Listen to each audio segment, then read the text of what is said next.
let's see what's going on here. So the question was scale table correct.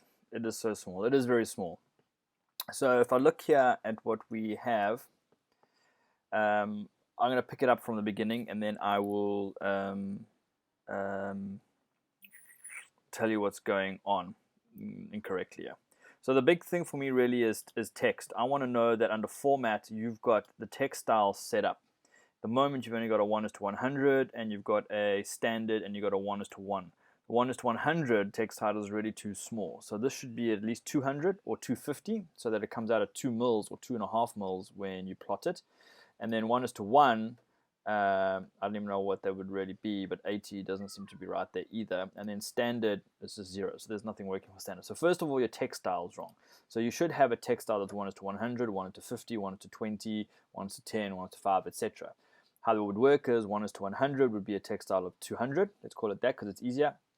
1:50 would have a text style of 100 because you still want at a 1:50 scale, which is bigger than 1:100, the text to come out at 2 millimeters for your standard paragraph and annotation text on a drawing. Obviously, title text can be a bit bigger, so you can look at 400 and then 200, but you can step it down. So the idea is you're setting up all your text styles to be correct at 2 mils for the various scales. For your standard annotation paragraph text headings, you can make it a bit bigger. So what would happen is sort out the top row, and then the rest are all a scale down of that. So this would be, for example, okay, annotation. I look down here on the right-hand side. Multi-leader style that you've got here as 1:100. That is the correct name. But if I look here, you don't actually have any others. You've only got multi-leader 1:100. And if I go and check under format, multi-leader style, I can see you've only got 1:100. And if I go and modify that, I can see that your leader format, that it is fine. You've got an arrowhead, that should be fine. Break size, these things we can stuff around with, it's okay. Content's fine. Type, mtext is fine. This default text here should actually be linking to your text style. So this default text here should be text style 1:100. So it should be linking to that. If it isn't, which is okay, but we set it up to link, this text style would need to be about 200 or 250 again. So the same for 1:100, text out about 200. And the rest of these things you can fiddle around with to get how you want it to be. Maybe another little line here that links off to your text.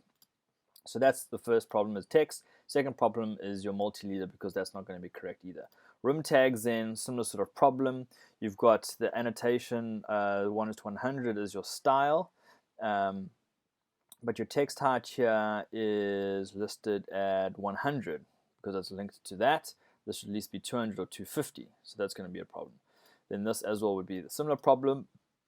And then moving across the line, all the rest of these are kind of okay, it's just that your text height is wrong. Then what happens when you start reducing your scales? If I go to here now, you're still using the same multi-leader style, but you've applied a scaling from what I could see. Text, annotation, horizontal, landing gap. There was a scale factor that you applied to this somewhere along the lines. Overall scale of 1. So that's actually not scaled any differently. It's exactly the same size, which means it's 1:100. So let's go look at 1:20. Here you've applied a scale. So you've halved the scale of the original one. So it's making a text height of 1:100 or 100 text height. See, it's scaled it by a factor of 5. So your arrowhead size, which is 100, is now 20. It's 5 down. And your text height is only 10. So it's reduced it by a factor of 10 somehow here. So what happens is you're using scaling, which would be, so these properties on the right-hand side are only really good for using for per case scenarios. So if you had, everything else was kind of normal and you had one instance where the thing just wasn't quite working or you needed to be quite specific, you would go and change the properties of that individual element. But now changing properties of individual element means every single time you're doing one of these things, you've got to go and check your properties, or you've got to make sure you copy and paste, which is a problem. So we're in the setup as we set up a text style. So under your format menu, we kind of work through the list here. We set up a text style. We set up our dimension styles, which references the text style. We set up multi-leader, which references the text style. We set up, those are the three, so plot style is different. So we set up a text style, so we have a style of text that will be consistent throughout our drawing, rather than us having to change the properties each and every single time. And once we set the text style up, get the 1:100 correct across the top here, and then all of these would you go duplicate that text style, or you start with that text style and you literally change things.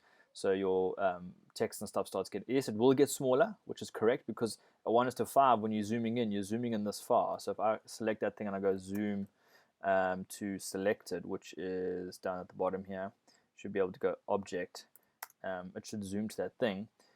Yes, this would be really small, because when you have paper space here, and I'm creating a 1:5 zoom, so this is 1:, so let's say 1:100. Obviously, I can't see a whole lot of stuff here. 1:100 kind of works. Let's just set that back again. 1:100. Okay, so I would be able to see what's going on here. 1:100. Where is this? Okay, I can kind of see that. But now if I go 1:5, which is already here, check how much bigger I'm getting. So what I'd want to be able to do is go zoom to object here. That's that. And if I check my 1:5 scale, boom, see, that would now come out on this page side. That should be about 2 millimeters. It's hard for me to measure it here, but I can try and do a measure, a distance command here and kind of see what kind of height we're getting there. We're getting a height of 0.1 mils, so even that's coming out way too small, 0.1 mils. On paper space, you should be able to measure it and it should come out at the correct height. Let's check quickly on the other one. If I zoom to, so if I go zoom to this object here, and then I say make this 1:100, escape here, and I go a distance measurement on this.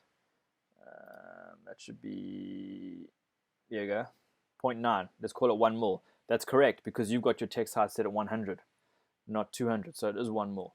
If I go and I edit this particular annotation, it's not that one. Zoom extends and zoom out. I think it was the top one. 1:100 text. And I come in here and I actually make this text height 200. Arrowhead. So let's make the arrowhead 200. See, it's not working because it's being scaled by something. There's a factor applied here. Let's go to text. Text height. Let's make this 200. There we go. Okay, it's 200. I come back to my layout stage. This is now bigger, and if I measure this in a deactivated viewport, let's do the end because it's easier to see, and I measure there. There we go. Now we get 1.9. Let's call that 2 mils. So this is now coming out of 2 mils on this page. And this page size, I don't even know what page size this is. It is a 8 point, so it's inches. It's a tiny page, not an A4, so that's why the text looks so big. It's like a postcard or something. So really what it is setting up your text style, setting up that to be the different ones, and then scaling all the rest from there on out. Hatches I haven't commented on too much, but these kind of look okay. I'm not going to look at those right now. It wasn't really the question. I have got a lot of this stuff on my YouTube channel, hatches, multileaders and stuff, which should be there, and I'll probably load this one, but it'll be a private video at this stage, I think. Just noticing what's wrong here. It'll be easier to load to YouTube than to send you the file. It'll be too big. So yes, that's kind of what's happening here. Set up your text and all the others in line and work through it systematically. And you should have, under format, text style, you should have under here all the different scales that you want to use. Your default scales should all be set here with the relative text height attached to them. And then from there you go through the rest of the stuff. Okay, so try not to use overall scaling. Scaling is going to mess things up for you a little bit. Cool.